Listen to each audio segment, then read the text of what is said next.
ए संसार थिबा सब वस्तु पदार्थ भगवानଙ୍କର। एसबु भगवान सृष्टि करछन्ति। एसबु उपरे मोर कौनसी अधिकार नाही। मु निमित्त मात्र। मनरे एभଳି चिंतन कले अथवा निज बुद्धि एभଳି निर्णय नेले मन बुद्धि एवं मनर अहंकार सहित आमर संबंध संपर्क अटूट रहिबो। कारण मन हेउछि एक राक्षस परी माने विभिन्न प्रकार अहंकार जात हुए। ताहा मोर मो घर मो शरीर संसार विभिन्न प्रकार अहंकार जात होई थाए। तेणु मन को निज नियंत्रण रखा उचित। मन सहित संबंध अटूट रहा उचित। किंतु मु आत्मा नुहे मु शरीर एभଳି निषेधात्मक विचार कले शरीर और मन बुद्धि विवेक ठार संबंध छिन्न हो जिवो एवं चिन्मय सत्तारूपी शुद्ध स्वरूप परमात्मा से अंश आत्मा अवशेष हो रहीजिवो। जद्वारा मु आत्मा नुहे मु शरीर एभଳି विरोधात्मक विचार कले शरीर और मन बुद्धि विवेक ठार संबंध छिन्न हो जिवो। यार निजर अहंकार बुद्धि हेबो। अहंकार और लोभ जोगु चिन्मय सत्तारूपी शुद्ध स्वरूप परमात्मा से अंश आत्मा निजर घर पिला छुआ प्रति थिया लोभ और अहंकार जोगु भूत व प्रेतात्मा रूपे अवशेष हो रहीजिवो।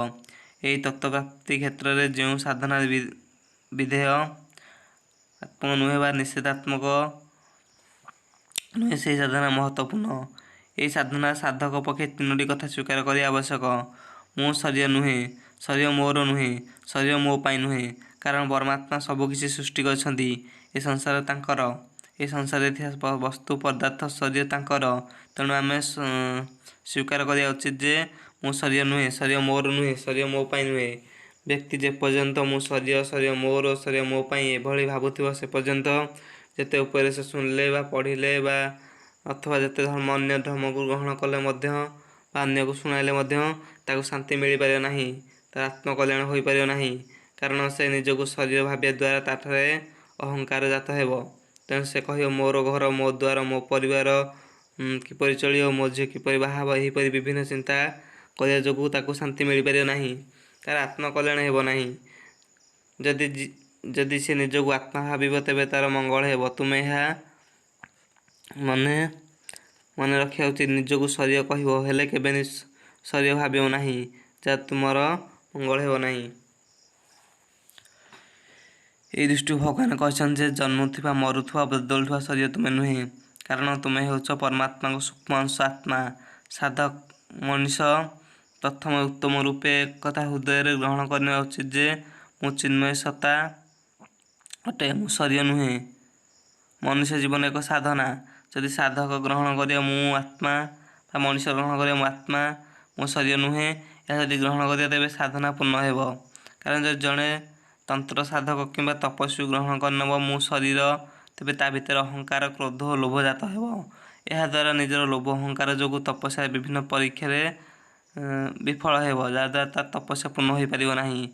जदि जणे तंत्र साधक ग्रहण करनब मु शरीर ता भितर निज प्रति लोभ जात हेबो। एहा द्वारा ताको साधना पई श्मशान को जिबाको पड़िबो। ता भितर जीवन प्रति लोभ सृष्टि हेबो। तेणु से श्मशान गला बेले भय करिवो एवं भूत प्रेत डाहाणी चिरुगुणी आदि विभिन्न प्रकार प्रेत आत्मा जेते प्रकार भूत प्रेत अछन्ति ताको परीक्षा करिवे। से परीक्षा रे उत्तीर्ण होई परियो नाही। तेणु तार साधना पूर्ण हेबो नाही। साधारणतः आमे कहि थाउ बाल्यावस्थाय मु जे थली एबे मध्ये मु से आत्मा अछि। शारीरिक दृष्टिकोण विचार कले शरीर आकृति बदल जाउची जे ताहाको चिन्हिबा कष्ट साध्य। तथापि आमर अनुभव जे आमे से आत्मा अटू। तथापि आमर अनुभव जे आत्मा पूर्व जो आत्मा थिलु से आत्मा मध्ये अटू। आमे भाबु पिला दिने मु खेलुथली दौड़ुथली पाठ पढुथली किंतु आजिकाली चाकरी करछि का कोनोसी काम करछि सब किछि बदल जायछि किंतु मु से आत्मा अटे। एथु स्पष्ट हेउछि जे शरीर क्षण मात्र स्थिर नरे निरंतर परिवर्तन हेउछि बदलुछि। बदलुथा शरीर आमर स्वरूप नुहे। निरंतर स्थायी रहितवा शरीर मध्ये आत्मा स्वरूप आमर स्वरूप अटे। आमे आज पर्यंत असंख्य शरीर धारण करथे मध्य से समय से शरीर सब नष्ट हो जाइछि। तो आमे अपरिवर्तित रहिछु। अर्थात आमे आत्मा होई शरीर धारण करू। आमे मरिगला पर आम शरीर को पोड़ी दिया जाए। एहीपरि आमे केते शरीर धारण करछु हेले से सब नष्ट हो जाइछि। शरीर परिवर्तन होइछि पछे हेले आम आत्मार कोनोसी परिवर्तन होई नाही। तेणु आत्मा